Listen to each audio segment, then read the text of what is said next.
it is one of the amazing and wonderful things about literature, as about film and music, is it's utterly subjective. So it's somebody's that's opinion. the point of it, you know, that's the point. Of course, you move in that world. If you expect to just stand under a shower of perpetual praise, there's something wrong with you. Exactly right. That, you know, you will get criticism. I knew that going in, and the funny thing is, I'm not a particularly, I was never a very confident person. In there are areas in my life in which I'm very thin-skinned, but not in this area. In this area, I think it's right and proper. I should be criticised, and that's And can literature. you learn from it? Yeah, sometimes, absolutely. It depends. I mean, there have been reviews that I've thought, yeah, that's fair comment, and I need to take that on board. Oh, yeah. Yeah, of course. So but, where are you thin-skinned?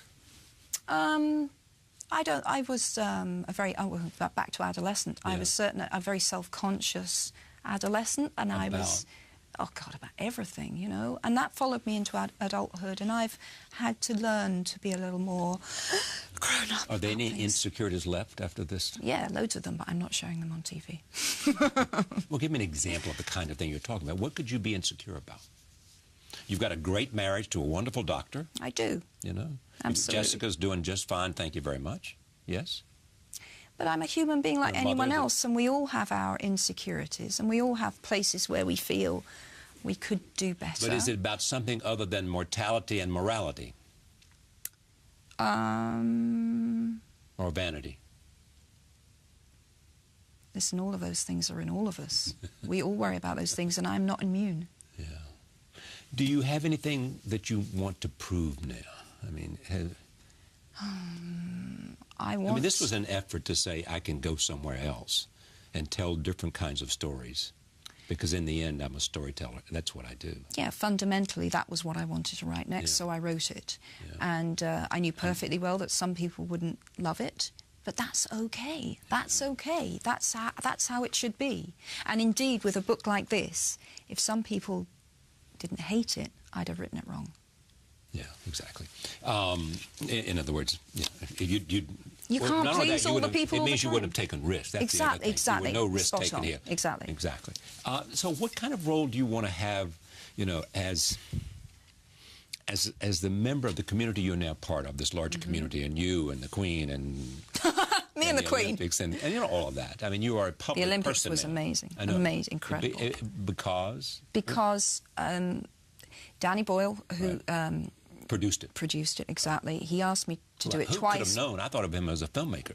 He was amazing. Yeah. He was amazing. I mean, he was like a general. There were so many thousands of people involved in that. Well, that's what directors do. Yeah. Well, I'd never seen such a graphic demonstration of the skill set you need. But so he persuaded me. I said no a couple of times. I was terrified. How did he persuade you? Well, we had a meeting, a face-to-face meeting, and my husband was there also. And he told me everything that was going to happen, including the Queen jumping out of the plane. And after he told me the Queen jumping out of the plane, I thought, no one's even going to remember I was there. So that really brought down my anxiety level. I understood I was going to be a small cog in an amazing machine, and I thought, I will be very proud to be part of this, and I should do it. It was terrifying. It was terrifying. Which part was terrifying? 80,000 people in the crowd walking out there, and then the knowledge, which I was trying very hard to block out, of how many people were watching on TV. And for someone who used to be phobic about public speaking, this was, you know, this was quite a big deal. But you're so relaxed here in this conversation. I mean, this is it. But this is easy. This just feels like you and me sitting at a table. So it's very easy for me to. Yeah, it's that kind of table. Yeah. Yeah, it is easy. But so when you think about the future in terms of, I mean, you don't have much to prove other than to continue doing, which brings you great joy. What's the satisfaction of writing for you? Other than it's what you do.